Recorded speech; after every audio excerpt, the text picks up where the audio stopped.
முருகனுக்கு முக்கிய விரத நாளாக பார்க்கப்படும் சஷ்டி விரதம் இருப்பது எப்படி? சஷ்டி விரதம் இருந்தால் என்ன பலன் என்பது குறித்து பார்ப்போம். கந்த சஷ்டி என்பது ஒவ்வொரு மாதமும் வரக்கூடியதுதான். அமாவாசை மற்றும் பௌர்ணமிக்கு பின் 6ஆம் நாள் சஷ்டி திதி வரும். இந்த நாளில் இருக்கும் விரதத்தை விட கார்த்திகை மாதத்தில் வளர்பிறையில் அமாவாசைக்கு பின் வரும் பிரதமை தினத்திலிருந்து சஷ்டி வரை உள்ள 6 நாட்கள் விரதமிருக்க மிகச் சிறப்பாக நாட்கள். சஷ்டி என்றால் என்ன?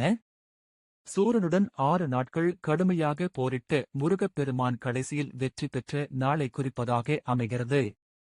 இந்த 6 நாட்கள் விரதம் இருப்பது பல விசேஷ பலன்களை தரும். சஷ்டி விரதம் இருப்பது எப்படி? இந்த சஷ்டி விரதம் வீட்டில் அல்லது கோயிலில் இருக்கலாம். முடிந்தவரை முருகன் கோயிலில் இருப்பது விசேஷமானது. அதுவும் திருச்செந்தூர் முருகன் கோயிலில் விரதம் இருப்பது கூடுதல் சிறப்பு வாய்ந்தது. இந்த விரதம் இருப்பதன் மூலம் முதல் சிறப்பு பலன் குழந்தை பேறு. அதோடு நம்மிடம் இருக்கும் குறைகள் நீங்கி நன்மை சேரவும், நீங்கள் அடைய நினைக்கும் அத்தனை செல்வமும் வந்து சேர உதவும். வீட்டில் விரதம் இருப்பது எப்படி?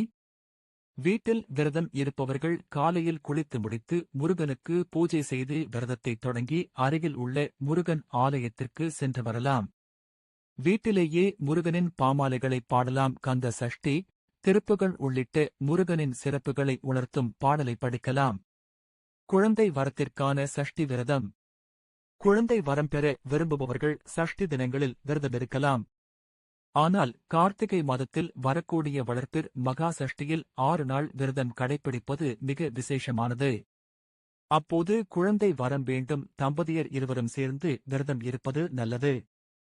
கோயிலிலோ அல்லது வீட்டிலிருந்து கூட விரதம் இருக்கலாம். விரதம் இருக்கும் அன்பர்கள் தங்களின் உடல்நிலையை கருத்தில் கொள்வது அவசியம்.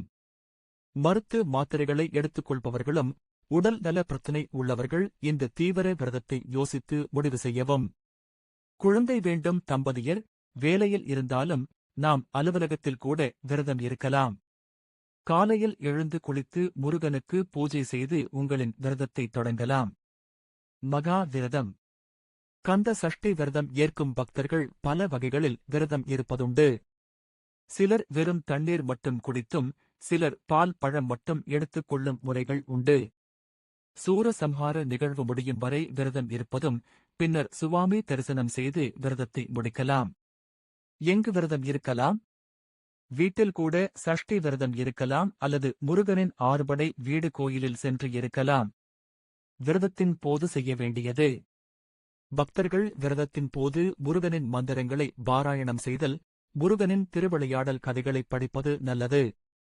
கந்த சஷ்டி கவசம் படித்தல், திருப்புகள் உள்ளிட்டவை படித்து முருகனின் அருளைப் பெறலாம். 12 கைகள் மூலம் முருகப்பெருமான் செய்யும் வேலை என்ன தெரியுமா? அழகென்ற சொல்லுக்கு முருகன் என்பது வழக்கம். ஓம் எனும் பிரணவத்தை கூறிய முருகப்பெருமான் பக்தர்களுக்கு வேண்டியதை அருளும் வேலாயுதமாக உள்ளார்.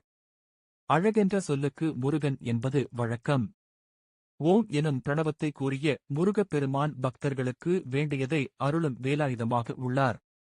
முருகப்பெருமான் 6 தலைகளும் 12 கரங்களும் கொண்டு 6 முகமாக பக்தர்களை காக்கின்றார்.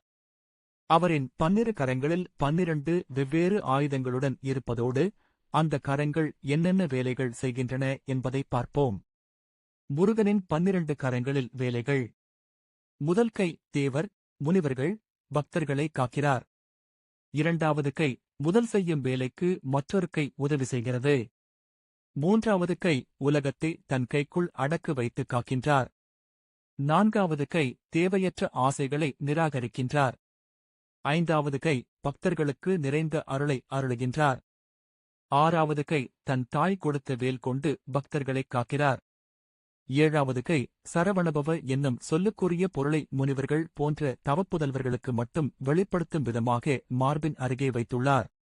8வது கை மார்பில் இருந்து தொங்கும் மாலையை தாங்குகிறது. 9வது கை யாகத்தினால் கிடைக்கக்கூடிய பலனை ஏற்கிறது. 10வது கை இதுவும் யாகத்தினால் கிடைக்கக்கூடிய பலனை ஏற்கிறது. 11வது கை மழையை கொடுத்து உலகை காக்கிறது. 12ஆம் கை தன் மனைவிகளாகிய வள்ளி, தெய்வானைக்கு மாலை சூட்டுகிறது.